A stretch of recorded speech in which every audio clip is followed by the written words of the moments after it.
নমস্কার বন্ধুরা, আগামী শিক্ষক চ্যানেলে আপনাদের জানাই স্বাগত। আপনারা কমেন্টে যে সমস্ত প্রশ্ন করেছিলেন তারই উত্তর আজকে দেওয়ার চেষ্টা করব। কি থাকছে আজকের ভিডিওয়? 0/0, 1/0, 0/1 এর মান কিন্তু আমি আগের দিন বলেছিলাম এবং আজকে তার বিস্তারিত ব্যাখ্যা কিন্তু করতে চলছি এই ভিডিওতে।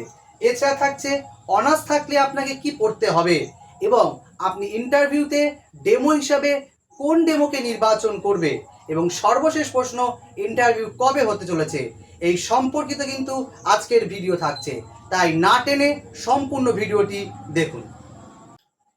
তাহলে প্রথম যে বিষয়ে ব্যাখ্যায় আসি তা হচ্ছে 0/0 অনির্ণীয় কেন। যদি আপনি এই প্রশ্নের সম্মুখীন হন তাহলে কিভাবে ব্যাখ্যা করবেন সেটাই বলি। প্রথমে তাদেরকে বলবেন 10/2 সমান কত? 5। এটি কিভাবে এলো আগে আপনাকে এটি জানতে হবে। মনে রাখবেন, বিয়োগের সংক্ষিপ্ত রূপ কিন্তু ভাগ, অর্থাৎ 10-এর থেকে আপনি 2 কতবার বিয়োগ করতে পারবেন? 5 বার। কিভাবে দেখুন। 10 প্রথমবার 2 বিয়োগ করতে পারলেন, 8 এলো। দ্বিতীয়বার 2কে বিয়োগ করতে পারলেন, 6 এলো। তৃতীয়বারও বিয়োগ করতে পারলেন, 4 এলো। চতুর্থবারও বিয়োগ করতে পারলেন, 2 এলো। পঞ্চমবারও আবার 2 বাদ দিতে পারলেন, 0 এলো। এবার তো আর পারবেন না 0 থেকে 2 বিয়োগ করতে, অর্থাৎ 10-এর ভিতরে আপনি কিন্তু 2 5 বার বিয়োগ করতে পারলেন। সেক্ষেত্রে আপনার ভাগফল এলো 10/2 সমান 5। আপনি ঠিক এই অনুরূপভাবেই উত্তরটি দেবেন যে 0/0, অর্থাৎ 0 থেকে 0 আপনি কতবার বিয়োগ করতে পারবেন। দেখুন তাহলে, 0 থেকে 0 প্রথমবার বিয়োগ করলে 0 পাচ্ছি। দেখুন তো, আবার তো 0 বিয়োগ করা যায়, অর্থাৎ দ্বিতীয়বার 0 বিয়োগ করলে আবার 0। এবার কি 0 বিয়োগ করা যাবে? অবশ্যই যাবে। তৃতীয়বারও 0 বিয়োগ করলে সেই আমার 0।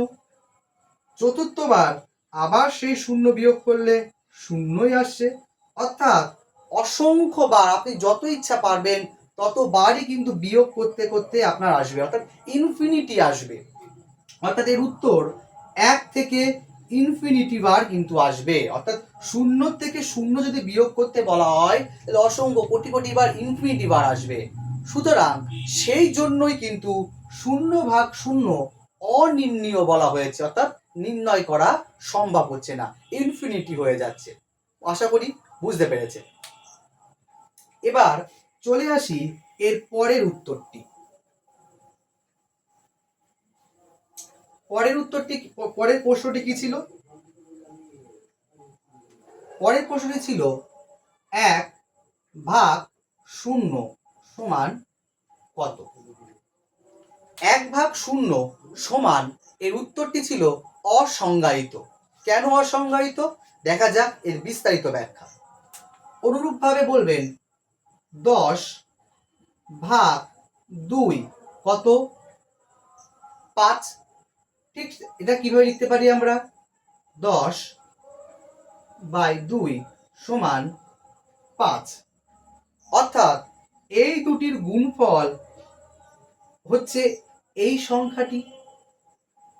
তাহলে অনুরূপভাবে এখানে বলতে পারি, অর্থাৎ 1/0 ক্ষেত্রে বলতে পারি 1/0 সমান, উত্তর যদি কে ধরি, অর্থাৎ এই দুটোর গুণফলই হবে 1। সেটাই হওয়ার দরকার। 5 আর 2 এর গুণফল 10, সেক্ষেত্রে এটা এসছে। অর্থাৎ যদি আমি কে ধরি, 0 আর কে এর গুণফল আমার 1 হবে। এবার ধরুন যদি আমি কে এর মান 0 ধরি, এবার যদি কে এর মান আমি 0 ধরি, তাহলে 0 গুণ 0 করলে কত উত্তর হবে? 0। গুণ কিন্তু, ভাগ নয়। সেক্ষেত্রে হবে 0। তাহলে উত্তর কত আসছে? 1। হবে কি কে এর মান? হবে না। এবার যদি কে এর মান যদি আমি 1 ধরি, তাহলে 0 গুণ 1 করলেও কিন্তু 0 আসবে। উত্তর কত আছে? 1। কে এর মান যদি 2, 3 যা কিছুই ধরি, তাহলে 2 গুণ 0 করলেও 0 হবে, 1 কিন্তু আসবে না। সেই জন্য 1/0 এক্ষেত্রে এটি হবে অপ্রাসঙ্গিক। আশা করি বুঝেছেন। চলে যাই পরবর্তী ব্যাখ্যাতে। তাহলে চলে আসি পরবর্তী ব্যাখ্যা, অর্থাৎ 0/1 সমান 0 কেন, এই সম্পর্কিত ব্যাখ্যা। তাহলে অনুরূপভাবে আরো একটি ব্যাখ্যা দেখায়, অর্থাৎ 10/2 এটির ব্যাখ্যা। কিভাবে লিখবেন? 2 10, অর্থাৎ 5 দুগুণী 10, অর্থাৎ 2কে 5 দিয়ে গুণ করলে আপনি পাচ্ছেন 10। ঠিক একইভাবে লিখতে পারেন 0 এখানে 1, কত হবে?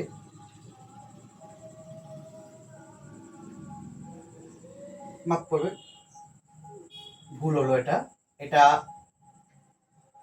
1টি এখানে হবে এবং 0 হবে এখানে। 1-এর সাথে যদি 1 গুণ করি তাহলে এককে 1 আসছে না। 1-এর সাথে 2 গুণ করলে সেক্ষেত্রে 2 বেশি হচ্ছে। তাহলে আপনি যদি 1-এর সাথে 0 গুণ করেন তাহলেই 0 হবে। সুতরাং এখানে আপনি কত লিখবেন? 0। এইভাবে আপনি কিন্তু এই প্রশ্নের ব্যাখ্যাটিও সুন্দরভাবে করতে পারেন। তাহলে চলে আসি এর পরবর্তী প্রশ্নে, অর্থাৎ আপনারা অনেকে প্রশ্ন করেছেন যে বাংলা, সংস্কৃত, ইংলিশ কিংবা ভূগোলে অনার্স থাকলে কি পড়তে হবে। মনে রাখবেন, আপনারা অনেকে হয়তো হতে পারে কেউ ওল্ড সিলেবাস, কেউ সেমিস্টার সিলেবাসের স্টুডেন্ট, অর্থাৎ আপনাদের সিলেবাসে যে কবিতা বা গল্পগুলো ছিল সেই সম্পর্কে আপনাদের কিন্তু ভালোভাবে জেনে যেতে হবে। আপনি যদি ইংলিশের স্টুডেন্ট হন তাহলে গ্রামারের খুঁটিনাটি ছোট ছোট ব্যাখ্যা আপনাকে জানতে হবে। বাংলার হলেও সেক্ষেত্রে ব্যাকরণের খুঁটিনাটি ব্যাখ্যাও আপনার জানতে হবে। ভূগোল হলে আপনার সিলেবাসে যা ছিল সেই সম্পর্কিত বিষয় আপনি জানবেন। এবং সংস্কৃত হলে সেক্ষেত্রে কিন্তু আপনাকে সংস্কৃত শ্লোক ধরতে পারে কিংবা শব্দরূপ ধাতুরূপও ধরতে পারে। গত সদ্য সমাপ্ত হওয়া ইন্টারভিউ কিন্তু শব্দরূপ এবং ধাতুরূপের উপর ডেমো দিতে বলা হয়েছিল। এক্ষেত্রে এটা ভাবনার বিষয়, কিন্তু সংস্কৃত অষ্টম শ্রেণী থাকা সত্ত্বেও এক ইন্টারভিউ যিনি বসেছিলেন, যিনি ইন্টারভিউতে গেছেন তার সংস্কৃত অনার্স, তাই কিন্তু বলা হয়েছিল নর শব্দরূপের উপর ডেমো দিন। সুতরাং আপনি কিন্তু না ঘাবড়ে গিয়ে একটু জাস্ট পুড়িয়ে দেবেন সুন্দরভাবে, সেটুকুই হবে। অর্থাৎ আপনার কতটা ধৈর্য আছে, কতটা মানে মনোভাব আছে সেটাই যাচাই করার জন্য কিন্তু আপনাকে কিছু বিভ্রান্তিকর প্রশ্ন বা ডেমো, কাউন্টার ডেমো ধরতেই পারে। অর্থাৎ অনার্স যাই থাকুক, অনার্স লেভেলে আপনার সিলেবাস যেটা ছিল সেটি সুন্দরভাবে পড়লে আশা করি কোনো অসুবিধা হবে না। যদি কোনো বিভ্রান্তিকর প্রশ্ন আপনাকে ধরেন তবে কিন্তু পারলে আপনি উত্তর দেবেন, না পারলে একদম সরাসরি বলবেন মনে নেই স্যার, বলতে পারছি না বা পারবো না, বলে দেবেন সরাসরি, কোনো অসুবিধা হবে না। পরবর্তী প্রশ্ন, ডেমো নির্বাচন, অর্থাৎ আপনি কেমন ডেমো নির্বাচন করবেন। মনে রাখবেন, সকলে যদি এক ধাঁচের ডেমো উপস্থাপন করেন তাহলে যিনি ডেমো দেখছেন তিনি কিন্তু অস্বস্তি বোধ প্রকাশ করতেও পারেন। হয়তো হতে পারে আপনি যে ডেমো দিলেন তারপরে জন একই ডেমো দিল, অর্থাৎ দুটো ডেমো দেখার পরে আপনি হয়তো ভালো ডেমো দিলেন আপনার নিজের মতো করে, কিন্তু তাদের মনে হতে পারে আগের দেখা ডেমোটা ভালো, এক্ষেত্রে আপনার কিন্তু নম্বর কমতে পারে। সুতরাং ডেমো এমন ডেমো আপনি নির্বাচন করবেন যেগুলি ইউনিক, যেটি কিন্তু মন জয় করতে পারবেন আপনি তাদেরকে। ইউনিক ডেমো এবং যেটি আপনার একদম হাটের মুঠোয় এবং যেগুলো আপনি সুন্দরভাবে অ্যাক্টিভিটির মাধ্যমে উপস্থাপন করতে পারবেন সেই ডেমোগুলোই কিন্তু নির্বাচন করবেন। মনে রাখবেন, ডেমোতেই কিন্তু অর্ধেক নম্বর 5 নম্বর, সুতরাং ডেমো নির্বাচন ভুল হলে চলবে না। এর পরবর্তী প্রশ্ন হচ্ছে বড় প্রশ্ন, ইন্টারভিউ কবে এবং প্রস্তুতি কিভাবে নেব। মনে রাখবেন, ইন্টারভিউ কবে সম্পূর্ণ পর্ষদের উপর নির্ভর করছে, তবে আশা করা যায় 24-এ একটি ইন্টারভিউ নেওয়ার ইচ্ছা আছে, পর্ষদের আছে। আপনারা জানেন 26-এ বিধানসভা ভোট, বিধানসভা ভোটের আগে নিয়োগ কিন্তু সরকার করবে। সেক্ষেত্রে 24-এ নোটিফিকেশন দেওয়া অত্যন্ত গুরুত্বপূর্ণ। হয় ডিসেম্বরে কিংবা পরবর্তী বছরের জানুয়ারিতে কিন্তু নোটিফিকেশন দিতে পারে।